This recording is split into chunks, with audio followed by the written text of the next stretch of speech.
अंसारी का एक video social media पर वायरल हो रहा है।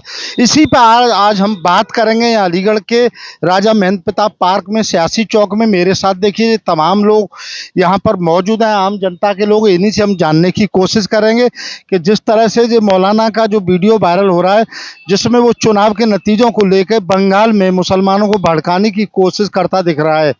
बीजेपी की जीत की आशंका पर जार्जेस अंसारी यह भी कह रहा है कि मुसलमानों अब तुम्हारे रोने का वक्त आ गया है। अब बंगाल में यूपी की तरह मस्जिदों में नहीं बजा सकेंगे लाउड स्पीकर। के साथ मौलाना सीएम योगी को शेर कहता हुआ नजर आ रहा है। इसी पे मैं बात करूंगा। आज तमाम लोग मेरे साथ मौजूद हैं। बताइए, जिस तरह से जार्जिस मौलाना का बयान आया है, यूपी के जो मुख्यमंत्री को शेर बता रहा है और कह रहा है कि अब वहाँ लाउड स्पीकर बजाने में दिक्कत होगी।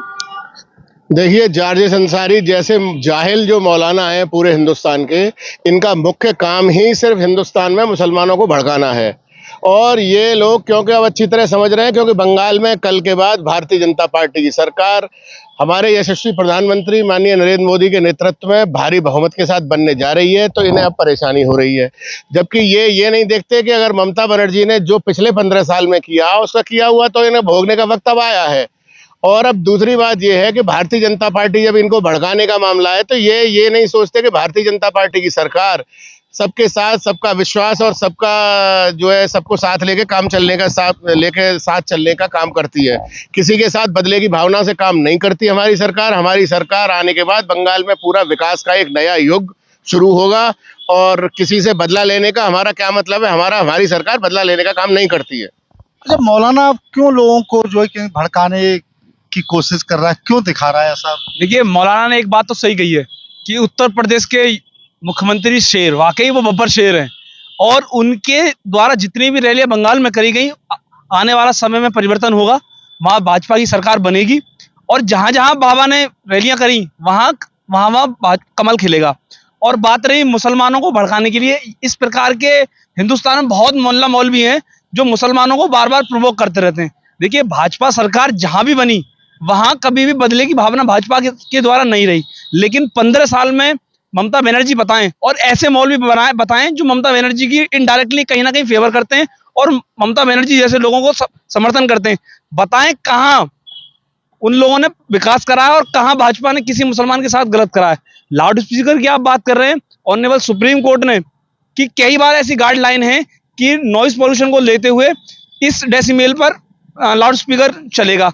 अगर लाउड स्पीकर पे बैन होता तो इसमें इस्लाम खतरे में कैसे आ जाता है? ये मेरा सवाल मौलाना से है। चलिए, और भी लोग मेरे साथ क्या कहेंगे। जिस तरह से मौलाना वो मुसलमानों को भड़काने बंगाल में उनको लग भी रहा है और योगी को बब्बर शेर बता रहे हैं। बब्बर शेर तो है ही है। इन आतताइयों ने प्रदेश में, देश में जंगल राज कर रखा था। इन आतताइयों को सबक सिखाने का काम माननीय मुख्यमंत्री जी ने किया, योगी जी ने कहा है, तो ये तो पहचान गए ना क्वालिटी के शेर हैं। रही बात योगी जी के ग्राफ की और उनकी जमीनी पकड़ की, तो बंगाल में देखिए जहां भी मुख्यमंत्री योगी आदित्यनाथ गए वहां पूरा बंगाल कमल में हो गया। और बंगाल में यूपी की कानून व्यवस्था को देख के एक परचम सा लेने लगा और यूपी को बंगाल के लोग कहने लगे कि अगर कानून व्यवस्था जैसी हो तो यूपी की हो। माननीय मुख्यमंत्री योगी आदित्यनाथ के नेतृत्व में उत्तर प्रदेश पूरे देश में एक मिसाल बन चुका है। और बंगाल में जो हो रहा है, बंगाल में ममता बनर्जी कुकर्म है, जिन्होंने छोटे छोटे बच्चों को, बूढ़ों को, बुजुर्गों को, सनातनी प्रेमियों को, एक धर्म विशेष के मानने वाले लोगों को जानबूझकर कट्टरपंथियों के द्वारा उत्पीड़न किया गया, उन्हें लहूलुहान कहा गया, उनके घर मकान छीन लिए गए। ममता बनर्जी के कुक्रम बंगाल चुनाव में एक एक करके सामने आ रहे हैं। और दूसरी बात, जिस तरीके से बह बंगाल में कर रखा था, उस बह को जवाब देने के लिए माननीय मुख्यमंत्री योगी आदित्यनाथ और नरेंद्र मोदी के नेतृत्व में बंगाल की जनता ममता बनर्जी को जवाब देने के लिए पूरी तरह तैयार है। और यही कारण है कि आज भारतीय जनता पार्टी की सरकार बंगाल में बनने जा रही है। उसकी बौखलाहट से ये लोग जानबूझ के ऐसे मौलाना पूरे देश की व्यवस्था खराब करने के उद्देश्य से अलग बयानबाजी कह रहे हैं। और ये समझ गए हैं कि अगर आपने आतताइयों ने अत्याचार बंद नहीं किया तो मुख्यमंत्री योगी आदित्यनाथ का पैनल जिस तरह डंडा चल रहा था, बुलडोजर घूम रहा था, ऐसी आतताइयों में घूमेगा। चलिए, क्या कहेंगे जिस तरह से बीजेपी के नतीजों को देखते हुए अब जो बंगाल में जो मौलाना डराने की कोशिश कर रहे हैं? देखिए, ये मौलाना है, आतंकी और गुंडों की जो दुकान चल रही थी अब वो बंद होने जा रही है, तो ये बिलबिला रहे हैं। जैसे कि आज जार्जिस अंसारी जी मौलाना हैं, उन्होंने कहा है कि यूपी के जो सीएम है आदित्य योगी नाथ जी, वो शेर हैं और हमारे मोदी जी बब्बर शेर हैं। जब दो शेर हैं तो जो भेड़िया हैं और गीदड़ हैं, इनकी आवश्यकता नहीं है। अब जो इनके आतंक फैलाते थे, अराजकता फैलाते थे, गुंडाई फैलाते थे, अब इनका अंत हो गया है। अब बंगाल में अच्छे दिन आने वाले हैं और ऐसे गुंडे माफियाओं की दुकान बंद होने जा रही है, तो उससे ये बौखला रहे हैं, घबरा रहे हैं। क्यों कि अब इनका रास्ता सीधे जेल की तरफ है और ज्यादा 19-20 करी तो योगी जी जानते हैं, मोदी जी जानते हैं, 72 हूलों के पास शहर कराने के लिए तैयारी हो रही है। चलिए, क्या कहेंगे जिस तरह से अब बीजेपी की बंगाल में आने की आशंका बनी है, इसको लेके अब वो कह रहे हैं मौलाना के जो है अब आप यूपी की तरह लाउड स्पीकर नहीं बजा पाओगे मस्जिद में। देखिए, मौलाना जी को तो मैं समझा दूं, वो मौलाना नहीं, वो ढोंगी है, इसमें कोई दोहराई का विषय नहीं है। उत्तर प्रदेश के सीएम माननीय योगी आदित्यनाथ जी एक शेर, एक बब्बर शेर है, जिनने देश हित के कार्य किया है, और मौलाना केवल दंगों को भड़काने का कार्य करता। और मैं बताना चाहता हूँ मौलाना जी को 4 मई और दी गई, इन जैसे गुंडों का अंत खत्म होने वाला है। चलिए, और भी लोग हैं, क्या कहेंगे जिस तरह से जजेस मौलाना अंसारी के द्वारा अब कहा जा रहा है वहाँ के जो है जिस तरह से उत्तर प्रदेश में जो योगी हैं वो बब्बर शेर हैं, और यूपी में जिस तरह से जो मस्जिदों पर लाउड स्पीकर नहीं बजते वैसे नहीं बजेंगे बंगाल में। देखिए, मौलाना जो जारजी अंसारी हैं, ये लोग मैं समझता हूँ बहुत ही गलत किस्म के लोग हैं, और ये समाज के अंदर और मुसलमानों के अंदर भ्रम फैलाना चाहते हैं और उनको गलत राह पर, क्योंकि अब उनको लग गया है कि अब बंगाल में भारतीय जनता पार्टी की ईमानदार सरकार आने वाली है, और रोहिंग्या जो मुसलमान वहाँ पार करके आए जाते थे बांग्लादेशी, उनके ऊपर अब कार्रवाई होने वाली है, और उसी की वजह से अपराधियों में भय व्याप्त हो जाएगा। इसीलिए वो डरे हुए हैं वो लोग, और उसकी वजह से अब की बार देखा होगा आपने, बड़ी ईमानदारी के साथ सेना ने बड़ी ईमानदारी के साथ इलेक्शन कराया है, और इस ईमानदारी की वजह से ही भारतीय जनता पार्टी इस बार पूरे परचम के साथ आने वाली है। उसी का डर उन सभी लोगों के अंदर भय व्याप्त है, और ये अच्छी बात है। देखिए, तमाम लोग देखिए मेरे साथ यहाँ मौजूद थे सियासी चौक में, सभी लोगों का कहना था कि अब बंगाल में निश्चित ही जो बीजेपी की सरकार बनने वाली है। वहीं कहीं न कहीं कह सकते हैं उत्तर प्रदेश के योगी जो मुख्यमंत्री हैं उनको बब्बर शेर और शेर कह के जो मौलाना कहीं न कहीं जो मुसलमानों को डराने की कोशिश कर रहा है। ये सच है कि आने वाले समय में बीजेपी की सरकार बनेगी तो वहाँ तमाम माफियाओं का जरूर सफाया होगा, मौलाना जैसे माफियाओं का।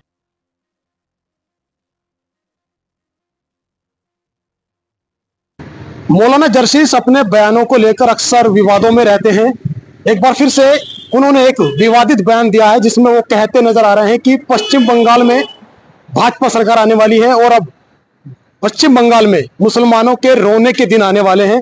उन्होंने यहाँ तक कह डाला कि वहां पर अब मस्जिदों से लाउड स्पीकर भी उतरते हुए नजर आएंगे। कहीं ना कहीं मौलाना जरशीस लोगों को भड़काने का काम कर रहे हैं। इस पूरे मुद्दे पर मेरे साथ मेरठ के कुछ लोग मौजूद हैं, उनसे बात करेंगे कि वो मौलाना के इस बयान को कितना उचित मानते हैं। आप क्या समझते हैं जिस तरीके से मौलाना जरशीस जो कि अक्सर इस तरह के बयानबाजी करते नजर आते हैं, एक बार फिर से पश्चिम बंगाल के चुनाव के नतीजों से पहले जो बयान दिया है, क्या समझ रहे हैं? आपके भड़काने का काम कर रहे हैं? पंडित हो, मुसलमान हो, कोई भी धर्म का, कोई भी जाति का इंसान हो, एक लोकतांत्रिक देश है भारत। जब भी किसी को वोट देता है ठोक के देता है, मैं इतना मानता हूं। और ये बांग्लादेश अच्छे से जानता है इस चीज के लिए कि सरकार किसकी बनानी है और क्यों बनानी है। जरूरत होगी तो बीजेपी आएगी, जरूरत नहीं होगी तो बहन जी आएंगी। अभी एग्जिट पोल पे तो हम भी सवाल नहीं कर सकते, पत्रकारिता के हिसाब से तो हम भी नहीं बोल सकते इस चीज को, कौन आने वाला है कौन नहीं आने वाला है। मगर किसी देश के अंदर कोई भी धर्म गुरु हो, चाहे हिंदू हो चाहे मुसलमान हो, किसी को आप बायस्ड नहीं कर सकते हो एक तरफ जो कि वो ऐसा बोल दिया, वो ऐसा हो गया, ये सरकार आ गई, डबल इंजन सरकार। मेरा घर हम कमाते हैं, हम चलाते हैं, कोई सरकार नहीं चलाती। मैं किसी पार्टी का पक्ष और विपक्ष नहीं करता। इतना मैं जरूर बोलता हूं, जिस राज्य में, जिस केंद्र में सरकार की जरूरत पड़ेगी वो सरकार वो आएगी। और जिस प्रकार से मौलाना ने जो जवाब दिया है मैं उसका विरोध करता हूं। क्यों? क्योंकि किसी भी धर्म में, किसी भी जाति में हमारा कॉन्स्टिट्यूशन फंडामेंटल राइट चीज का भी अधिकार नहीं देता है कि आप किसी को जो है वोट के टाइम पे जो है एक तरफ करके जो है धार्मिक जो है हिंसा भड़काओ, लोगों के अंदर ऐसी भावनात्मक विचार बनाओ कि लोग जो है किसी खिलाफ ऐसा जाकर के आक्रोश पैदा करें और देश के अंदर हिंसा पैदा करें। क्यों? अगर नहीं ध्यान देंगे तो ऐसे ही आग फूकती रहेगी, चौराहों पे आग लगती रहेंगी, गाड़ियां जलती रहेंगी, बलात्कार होते रहेंगे। डर इस चीज का है कि अगर सरकार इनकी आ गई योगी आदित्यनाथ जो कर रहे हैं उत्तर प्रदेश के अंदर, वही बुलडोजर वाला असर होगा सर वहां पे। जिस तरीके से मौलाना जर्सीस ने बयान दिया है कि वहां पर तो अब जो है मुसलमानों के रोने का समय आ गया, क्या मायने इस बात के? देखिए, पश्चिम बंगाल का चुनाव ये चुनाव नहीं है। पश्चिम बंगाल का चुनाव जो है पश्चिम बंगाल के अस्मिता, पश्चिम बंगाल के विचार का और पश्चिम बंगाल के युवाओं के लिए चुनाव है। ये मौलाना इस तरीके के बयान देते रहते हैं और इस बयान से बहुत ज्यादा फर्क कुछ नहीं पड़ने वाला है। ये धार्मिक उन्माद का एक तरीका है उनका फैलाना, ताकि वहां पे इस तरीके से लोगों के बीच में विद्रोह पैदा हो जाए और जो है चुनाव में जो रिजल्ट आने वाले हैं उस रिजल्ट का जो है कुछ नया फॉर्मेशन किया जाए। लेकिन चूंकि चुनाव आयोग वहां बहुत सख्ती के साथ काम कर रही है, आप देखिए 2,60,000 के करीब वहां पे सीआरपीएफ जवान तैनात है। क्यों तैनात है? सुरक्षा के लिए। आज देखिए पिछला 2021 चुनाव की मैं बात करूं तो वहां पे 50 से ज्यादा मौतें हो गई, इस बार एक भी मौत नहीं हुई है। क्या कारण था? सिर्फ सुरक्षा। तो सुरक्षा सबसे बड़ा कारण है। और अगर पश्चिम बंगाल में योगी मॉडल आता है तो क्या गलत है? योगी मॉडल आ गया तो गलत ही क्या है इसमें? अगर सही बात है, अगर वो जो है बदमाशों के खिलाफ अपना बुलडोजर एक्शन करते हैं तो अच्छी बात है ना। क्या आप बदमाश के साथ रहना चाहते हैं? क्या आप चाहते हैं आपके घर में लूट हो, आपके घर में खसोट हो, आपकी बहन बेटियों की अस्मिता के साथ खिलवाड़ हो? अगर योगी मॉडल तो ये कहता है कि गुंडागर्दी बर्दाश्त नहीं की जाएगी, भ्रष्टाचार बर्दाश्त नहीं किया जाएगा और जो गुंडे माफिया उनका सफाया किया जाएगा। तो क्या बुराई है अगर वहां पर पश्चिम बंगाल में आ जाती है भाजपा सरकार? मैं बिल्कुल वही मौलाना क्यों इतने घबराए हुए, क्यों ये बात बता रहे हैं लोगों को? असली बात देखिए, ये जो मौलाना है, ये जो धार्मिक उन्माद फैलाने वाले हैं, इनकी जो है रोजी रोटी के ऊपर सवाल खड़ा हो रहा है। इनकी दुकानदारी बंद होने वाली है, इस वजह से ये परेशान है, घबराए हैं और ये अभी बिल में छुपे हुए हैं। रिजल्ट आने दीजिए, ये बिल से भी गायब हो जाएंगे, पता भी नहीं चलेगा, क्योंकि इनका काम है धार्मिक उन्माद फैलाना, देश के अंदर विद्रोह पैदा करना और युवाओं को भड़काना, ताकि युवाओं आपस में लड़े धर्म के नाम पे, जाति के नाम पे और जो है भाषा के नाम पे, और उसके बाद जो है आपस में दंगा फसाद हो जिससे इनकी रोजी रोटी चले। लेकिन ऐसा होने वाला नहीं है। अब युवा बहुत सतर्क है, युवा बहुत समझदार है, उसे पता है किसे वोट करना है, किसे वोट नहीं करना है। रही बात पश्चिम बंगाल की, तो पश्चिम बंगाल में एग्जिट पोल ने जो नतीजे दिखा रहे हैं, भाजपा आ रही है, इस वजह से ममता दीदी घबराई हुई हैं। उनके जो पाले हुए गुंडे हैं वो परेशान है कि उनकी अब दुकानदारी बंद होने वाली है। इस वजह से मौलाना इस तरीके के बयान दे रहा है। मुझे विश्वास है कि पश्चिम बंगाल में आने वाले भविष्य में एक अच्छा रिजल्ट आएगा और पश्चिम बंगाल का फिर दोबारा सुधार होगा। आपको पता होगा कि पश्चिम बंगाल का विदेश की राजधानी हुआ करता था और पश्चिम बंगाल में अर्थ जगत कहा जाता था। आज पश्चिम बंगाल की हालत देखिए, जो काम सीपीआई ने किया था वही काम ममता दीदी ने किया है। इस वजह से उसका हालत खराब है। नहीं तो कलकत्ता राजधानी आप देखिए, सबसे बड़ा पोर्ट, सबसे बड़ा क्षेत्र, सबसे बड़ा इंडस्ट्री हब, लेकिन सब खत्म हो गया, सब जीरो हो गया। वो कारण सिर्फ है कि ममता के गुंडे, पहले सीपीआई के गुंडे हुआ करते थे, अब ममता दीदी के गुंडे शामिल होकर पूरे इंडस्ट्री को, पूरे युवा को बर्बाद करने का काम कर रहे हैं। इसलिए मौलाना इस तरीके के जवाब और इस तरीके के बयानबाजी कर रहे हैं। क्यों इस तरह की बयानबाजी हो रही है जिस तरीके से मौलाना जर्सीस ने कहा? इसमें मैं ये कहना चाहूंगा, जैसे आपको पता होगा अभी पश्चिम बंगाल में केस हुआ था आरजी कर मेडिकल कॉलेज वाला। तो शिक्षा की अगर मैं बात करूं तो शिक्षा तो वहाँ सुरक्षित है ही नहीं। अगर है तो अभी तक उस केस का कुछ सॉल्यूशन आता, कुछ तो होता वहाँ। अभी एक विपक्षी पार्टी ने जो अभी वहाँ मेन भूमिका निभा रही है, भारतीय जनता पार्टी, उन्होंने उस रेप पीड़िता की मां को अपना एक टिकट दिया है। तो वहां पर तो ये चीज सुरक्षित है ही नहीं। मतलब आप बात कर रहे हो आगे की, एम्प्लॉयमेंट की या रोजगार की या डेवलपमेंट की, पहले आप सिक्योरिटी तो प्रोवाइड करो। इस बार जो है वो बदलाव होगा जो एग्जिट पोल दिखा रहे हैं। बाकी रही बात अगर पश्चिम बंगाल के विकास की, विकास होता तो पूरे देश में इस तरीके से इलीगल माइग्रेंट्स नहीं घूम रहे होते, इस चीजों की नहीं होती। तो रोजगार, शिक्षा, स्वास्थ्य, इसकी बात होनी चाहिए या फिर एक धर्म विशेष को लेकर के उनको टारगेट करने के बाद में जिस तरीके से उनको इनसिक्योर किया जा रहा है, इस तरह की बयानबाजी, तो यही असर पड़ेगा, वो लोग और डर जाएंगे। तो इसमें तो बात, मुद्दे चुनाव में जो होता है, विकास होता है, शिक्षा, स्वास्थ्य, लेकिन यहाँ पर मस्जिद के लाउड स्पीकर आ गए, एक डराने की जो है कहीं ना कहीं कोशिश की गई है। अब आप देखिए हमारे यहाँ उत्तर प्रदेश में जब से योगी सरकार आई है तब से नमाजें भी हो रही हैं, ईद भी मनाई जा रही है, होली भी मनाई जा रही है, दिवाली भी मनाई जा रही है। अभी तक एक भी कोई दंगा फसाद नहीं हुआ जैसा कि पूर्व सरकारों में हुआ करता था। दूसरी बात रही इसी चीज की, तो ये तो केवल एक अलग चीज है। हमारा भारत का संविधान कहता है सब एक हैं, we all are equals, equality, fraternity, ये हमारे कॉन्स्टिट्यूशन के कुछ वो हैं, ठीक है। तो ये सारी चीजें बेबुनियाद हैं अगर आप बेसिक इंफ्रास्ट्रक्चर नहीं दे पा रहे। As I am an economics student, तो फूड, शेल्टर, क्लोथ, अगर आप वो नहीं दे पा रहे बाकी सब बातें बकवास चीजें बकवास हो जाती हैं कि मैं हिंदू हूँ तो कि बाकी सब चीजें बकवास हैं, अगर जो मूलभूत सुविधाएं कोई सरकार नहीं दे पा रही है। एक लाइन बोलना चाहूंगा मैं कि इस चुनाव में एक चीज बड़ा अच्छा मुझे ये चीज देखने को मिला, वो ममता दीदी हमारी जो है मतलब कि शिव मंदिर भी जा रही है, चर्च भी जा रही है ना, और दरगाह भी जा रही है, इस समय जो है चादर भी चढ़ा रही है। अरे भैया तुम चलो ठीक है, हमारा कॉन्स्टिट्यूशन है, फंडामेंटल राइट देता है, सब जाते हो। अभी सब दिखना था प्रचार में, इससे पहले कुछ नहीं दिखना था। अरे ममता दीदी, इससे पहले भी अगर तुम हिंदुओं को ध्यान दे लिए होते, इधर को उधर ना होते, बाहरी की हिम्मत ना होती, हमारे भारत के अंदर आकर के देश विरोधी नारा लगा के तोड़ने की बात करते हैं। देश में हुआ बिल्कुल सही है, हमारे देश के अंदर भी देश विरोधी क्या लगता है 4 मई को किसके नतीजे आ रहे हैं, किसके पक्ष में? 4 मई को तो कौन आएगा कौन नहीं आएगा ये तो समय बताएगा, मगर मैं इतना जानता हूँ तो समय आ गया है ना, धार्मिक पोल भी यही कह रहे हैं। बिल्कुल, और आप भी जानते हैं पिछले 5-10 सालों से देश के अंदर जो भी चीजें चल रही है सब धर्म के साथ चल रही हैं, और जो देश धर्म से चलता है, जो देश गीता से चलता है, जो देश कृष्ण और राम से चलता है, उसके विरोध करने वाले लोग का कभी कुछ नहीं हो सकता।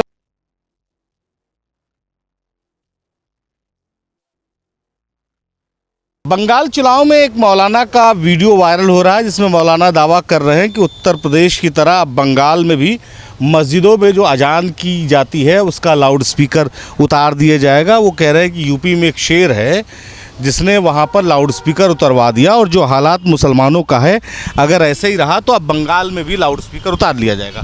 भड़का रहे थे दरअसल मुसलमानों को। देखिए, सच्चाई ये है कि जिन लोगों को राजनीति से कोई वास्ता नहीं होता, जब उन्हें पैसा मिल जाता है, जो धर्म के लिए यानी किसी भी पंथ के अनुयायी बढ़ाने के लिए किसी भी पंथ के संचालक होते हैं, और उनको राजनीतिक दल जब पैसा दे देते हैं तो अनर्गल बयान जारी करना शुरू कर देते हैं। वह इस्लाम में शराब पीने वालों के खिलाफ़ कभी कोई बात क्यों नहीं करते हैं? इस्लाम में तो शराब हराम है। वह सूदखोर जो लोग हैं इस्लाम में, उनके खिलाफ़ कभी बात नहीं करेंगे। लेकिन उनको जब किसी पार्टी से कहीं ना कहीं फंडिंग मिल जाएगी तो ये बताएंगे कि अब लाउड स्पीकर उतार दिया जाएगा। अरे अजान तो सबसे पहले बिलाल ने दिया था, तब तो लाउड स्पीकर का जन्म नहीं हुआ था। ये कहाँ लिखा है कुरान में कि लाउड स्पीकर पर ही अजान होगी? ये तो लिखा नहीं है। अरे भौतिक संसाधन बनते रहे, उनका लोग उपयोग करते हैं, और ऐसे तमाम मौलाना हो, चाहे वो पंडित जी हों, चाहे वो शंकराचार्य हों, जिनको लोगों को अच्छे रास्ते की तरफ, प्रगति की तरफ बढ़ाना चाहिए, जो लोगों को बताए कि मानवता जिंदा रहनी चाहिए, वह जब राजनीतिक पार्टियों से पैसा ले कर के प्रचार करना शुरू कर देंगे तो देश की हालत क्या होगी? ठीक है, सवाल वही आपसे भी है कि मौलाना कह रहे हैं बाकायदे कि बंगाल में जो है वो अब आप लोग सुधर जाइए, नहीं यूपी जैसे हालात हो जाएंगे। डरा रहे थे, योगी को कह रहे थे शेर, एक शेर जैसे वहाँ आया, उसने सब कुछ बदल दिया। मुसलमान जो है वो शुक्रवार के दिन जो है नमाज नहीं पढ़ पा रहा लाउड स्पीकर लगाकर। नफरती सोच के मौलाना होंगे। आप देख लीजिए उत्तर प्रदेश में जो है जुमे की नमाज कितने शांतिपूर्ण तरीके से जो है होती है, और यही बंगाल में होगा। भारत में लोकतंत्र है, लोकतंत्र से ही सब कुछ चलेगा। अब तुम नमाज के नाम पे जो है सड़क पर आंदोलन करने लगो, बरेली में जैसे नमाज किया था वैसे नमाज करने लगोगे तो फिर कानून तो निपटने के लिए है। फिर चाहे बंगाल हो, चाहे कर्नाटक, चाहे उत्तर प्रदेश, धर्म को, मजहब को राजनीति से दूर रखना चाहिए। अब रही बात लाउड स्पीकर की, तो ये हॉनेबल हाई कोर्ट की रूलिंग पर उतर आया है। हाई कोर्ट ने कहा कि भाई आप 5 बार इतना ध्वनि प्रदूषण फैलाएंगे तो काम कैसे चलेगा? हाई कोर्ट के आदेश का पालन करवाना सरकार का काम है। सरकार ने यूपी में करवाया। ममता बनर्जी की आस्था बिल्कुल कोर्ट कचहरी और लोकतंत्र में थी नहीं, तो वो नहीं मानती थी उसको। इसलिए मौलाना साहब को अब ये दहशत होगी कि पश्चिम बंगाल में भाजपा की सरकार बनेगी, लोकतंत्र का राज स्थापित होगा, इसलिए वो जनता को भड़का रहे हैं। उत्तर प्रदेश से जा रहे हैं मौलाना बताने कि यूपी में क्या अत्याचार हो रहा है, मुसलमानों को साथ आ जाना चाहिए। देखिए इस तरह की नफरती, ए भाई बोलवाइए इनसे। आप बोलिए, वो भी बोलिए। महाराज जो है वो क्या कर रहे हैं बताइए। उत्तर प्रदेश में राम राज है। मौलाना का बयान एक तरह का संकेत था कि उत्तर प्रदेश में जिस तरह से मुसलमानों पर अत्याचार हो रहा है, अगर नहीं सुधरे तो बंगाल में मुसलमानों पर होगा। मौलाना साहब चुनाव से पहले का डायलॉग चुनाव के बाद बोल रहे हैं, लगता चिलम चढ़ा के सो रहे थे। अब चुनाव खत्म हो गया है, चुनाव में बोला नहीं था। अभी आप लेके तो आ जाए हो ना सवाल, तो सवाल आज आया, तो सवाल ये है कि जब बोला था उसका क्या प्रतिक्रिया रही होगी, क्या लोगों में रहा होगा। इस तरीके से अगर चुनाव पोलराइज किया जाए तो मुझे लगता है कि ये तो चल नहीं पाएगा, क्योंकि बंगाल की जनता पढ़ी लिखी है। अगर आप पहले की मान लें कि पहले कहा था, तो बंगाल की जनता पढ़ी लिखी है और वो कल 4 तारीख को नतीजे में आप भी देखेंगे और आप यहाँ आएंगे इंटरव्यू करने हम सबका, तब हम लोग बात करेंगे। बंगाल में एक प्लानिंग के तहत इस तरह के लोग भेजे गए और भाजपा का आरोप है कि मौलाना उसी के तहत गए थे। वहाँ पर कह रहे थे मुसलमानों के साथ जिस तरह से उत्तर प्रदेश में अत्याचार हो रहा है, उनके लाउड स्पीकर उतरवाए जा रहे हैं, उसी तरह से यहाँ भी होगा। देखिए, उत्तर प्रदेश में मौलानाओं के ऊपर अत्याचार नहीं हो रहा है, न मुसलमानों पे ऊपर अत्याचार। यहाँ लाइन आर्डर मेंटेन है। यहाँ बिना विधायक बनाए श्री दानिश अंसारी को एमएलसी बना करके राज्य मंत्री बनाया गया है। सवाल जो आतंकवाद, राष्ट्र विरोधी बातें करते हैं, देशद्रोही बातें करते हैं, जो मुसलमान धर्म को नंबर 1 पे मानते हैं, देश को नंबर 2 पे मानते हैं, वो परेशान है भारतीय जनता पार्टी से। भारतीय जनता पार्टी के लिए राष्ट्र प्रथम है, देश प्रथम है। हम एपीजे अब्दुल कलाम को राष्ट्रपति बनाने वाले हैं, वीर अब्दुल हमीद को पाकिस्तान में चढ़ करके लड़ाई लड़ने वाले, उनको हम नमन करते हैं। हम गाजीपुर के रहने, वीर अब्दुल हमीद की शहादत। मुसलमान को सिखाया जा रहा है मदरसे में कि तुम्हारे लिए इस्लाम बड़ा है, धर्म बड़ा है। तो इस तरह से मौलाना जितने होते हैं ये सब बिकाऊ होते हैं। ये सब अपना जो है कि पूजा पाठ कराने के अलावा, मस्जिदों में नमाज पढ़ाने के अलावा ये सियासत करने लगे हैं। इनको जो है कि गनर चाहिए, एक कबर बिच्छू हो गए हैं, रह करके ये राजनीति करना चाह रहे हैं। अब बताइए, रामपुर में आकर के वहाँ का जो नेता था वो सांसद हो गया दिल्ली का, वो मौलाना आया करके सांसद। मौलाना के पीछे नमाज पढ़ी जा सकती है, सियासत नहीं की जा सकती है। जितने मोहल्ले के मौलाना हैं सब बिकाऊ हैं। ये सियासी बयानबाजी करते हैं, पैसा लेते हैं सियासी पार्टियों से, सियासी पार्टियों की सरकारों से गनर लेते हैं, ज़मीनों पे कब्जा किए हुए हैं और सियासी बयानबाजी करते हैं। भारत का मुसलमान मोदी जी के रहते हुए सुरक्षित है, योगी जी के रहते हुए सुरक्षित है। मुसलमान वही परेशान है जो देशद्रोही है, आतंकवादी है, जो आतंकवाद देशद्रोह का समर्थन करता है, जो देश को नंबर 1 पे मुसलमान मानता है, भारतीय है मुसलमान, उसका भारतीय जनता पार्टी सम्मान करती है। भारतीय जनता पार्टी को तो कोई मुसलमान वोट भी नहीं देता, फिर भी भारतीय जनता पार्टी इनको राज्य मंत्री एमएलसी बनाती है। लेकिन जो बंगाल के मौलाना ने कहा है, उत्तर प्रदेश के योगी आदित्यनाथ जी बंगाल भी चुनाव में गए थे। अब देखिए, पक्ष विपक्ष सारे लोग कहते हैं कि योगी आदित्यनाथ ईमानदार है, अच्छा है। अब से डीडी फ्री डिश की चैनल नंबर 57 पर देखिए न्यूज नेशन।